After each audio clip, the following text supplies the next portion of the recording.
Okay, so when satellites and spacecrafts are made, they have to go through a whole round of tests before they can take off. अरे आविक तुमने बताया नहीं कि हम हैं किधर? We're at the National Aerospace Laboratories or NAL in Bangalore. This is where all ISRO satellites and launch vehicles are tested to prep them for space travel. It is here, in the National Aerospace Laboratory, a CSIR lab, that the spacecrafts are tested before they are exposed to the vast unknown expanses of space.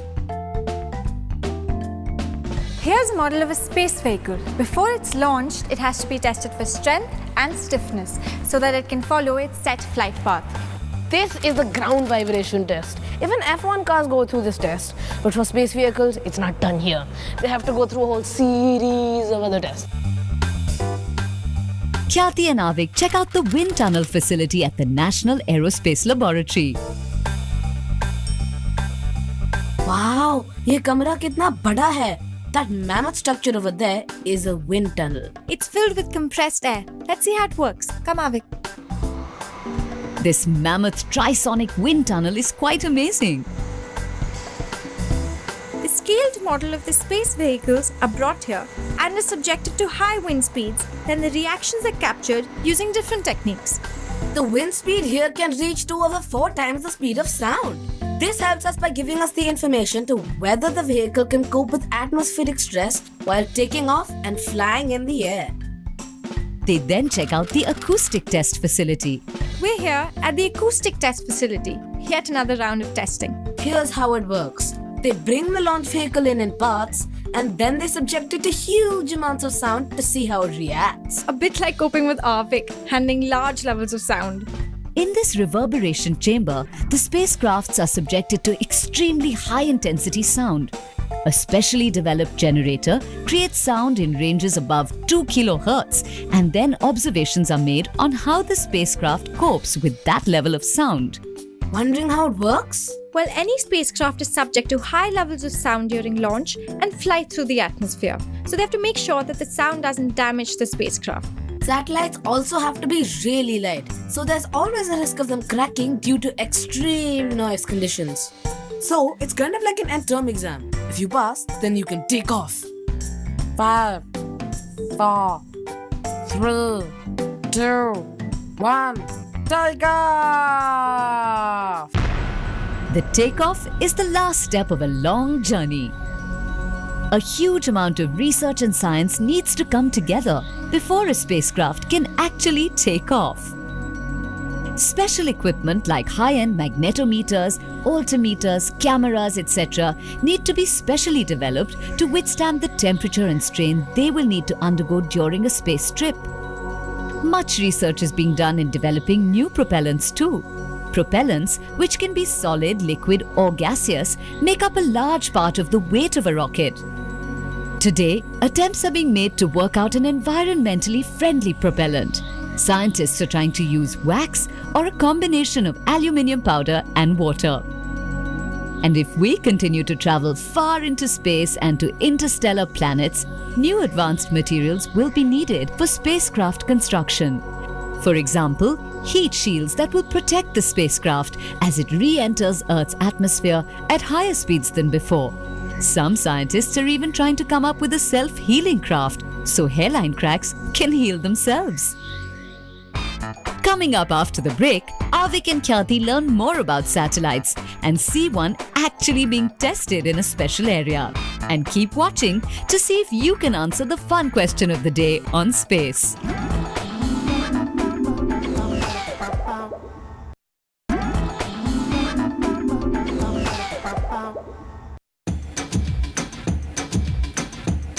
Wow, it was really cool to see our spacecraft are tested, but behind us is where they actually put everything together.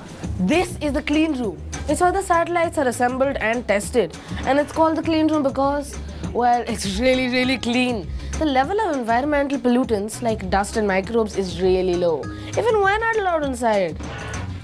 You know what a satellite is, right? It's an object that revolves around the Earth in a fixed path. The Moon is the natural satellite of the Earth. But we have also planted lots of satellites in space for a variety of uses. The first artificial satellite, Sputnik 1, was launched by the Soviet Union in 1957. Today, there are thousands of satellites in orbit, belonging to over 50 countries. We're trying to figure out what's going on here. Luckily, we have with us the project director, Mr. Venkat Rao, who's going to tell us everything about it. This is the OceanSat 2 satellite, intended for ocean applications, and it is getting ready for launch in the next few weeks. We have 3 sensors on the satellite, a ocean color monitor, which will sense the ocean color. The color is dependent on the chlorophyll, which is food for fish. The sensor will sense the chlorophyll concentration, and that information is passed on to the fishermen. They go in the boats and catch. And with this information, the catch has increased almost 200 times. Whoa. And we have another sensor, a scatterometer, which will basically measure the winds blowing over the ocean surface. And that will go as an input for the weather forecasting. And a third instrument, that sensor will sense the temperature and humidity profiles of the atmosphere. So we have a mix of instruments here which will cater to the applications of oceans and weather. OceanSat 2 was successfully launched on September 23, 2009. It is dedicated for ocean research and is performing all the tasks that Mr. Venkat Rao was talking about. So why are satellites necessary? Because Earth is huge, and because of these large distances, signals would fade before reaching their destination.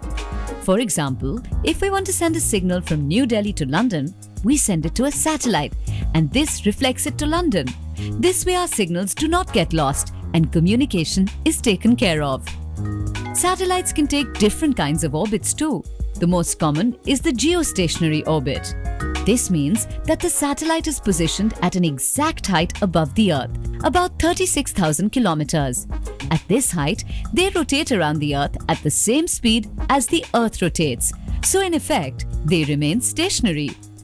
We're going to figure out a little more about satellites. We're talking with Dr. T.K. Alex, the director of the ISRO Satellite Center. This is a communication satellite, a model of it. So what you see, the blue one, these are the solar panels, which produces the electricity from the sunlight. And on the both sides you see 2 antennas. This is the device to communicate to the Earth. Communication satellites help us link up with remote areas of Earth. They give us TV, long-distance calls, military communication and radio. On this side we have a very interesting satellite. This is used for meteorological purposes. It takes the picture of the clouds. So you know how the cloud moves and how the cyclones are formed. These satellites give us information on cloud cover, temperature, ice formation and oceans.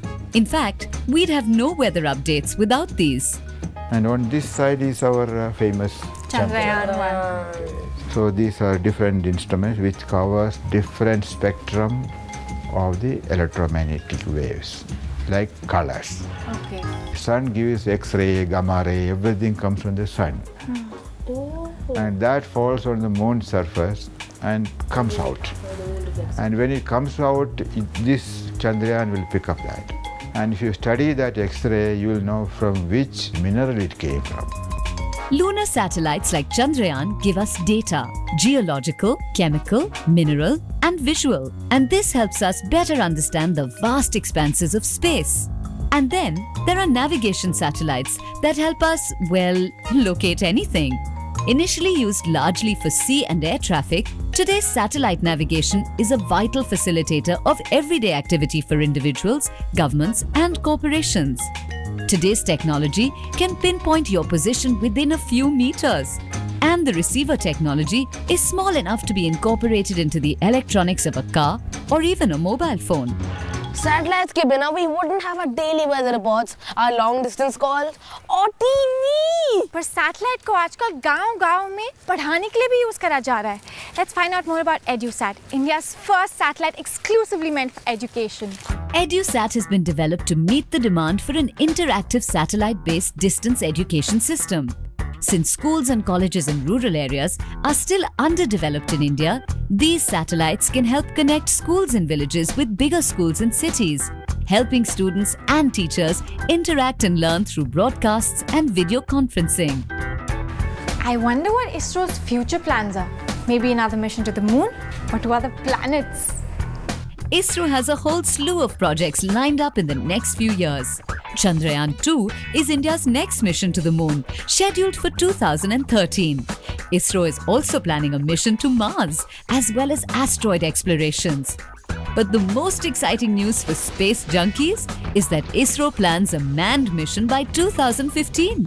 Wow! So by 2015, Indian astronauts will be able to go into space. But if you want to be on that mission, you'd better study hard. I had so much fun today. It was so cool to visit ISRO and actually see how a space mission is put together. We've explored all about Chandrayaan-1 and its launch, control and testing. Khyati and Aavik got an insider's view on space. They figured out stuff about Chandrayaan-1, OceanSat-2, how satellites work, and about microgravity. We don't have any space for anything more today. Good, let's zap ourselves out. No, Vic, we're going the normal way. Bye, guys.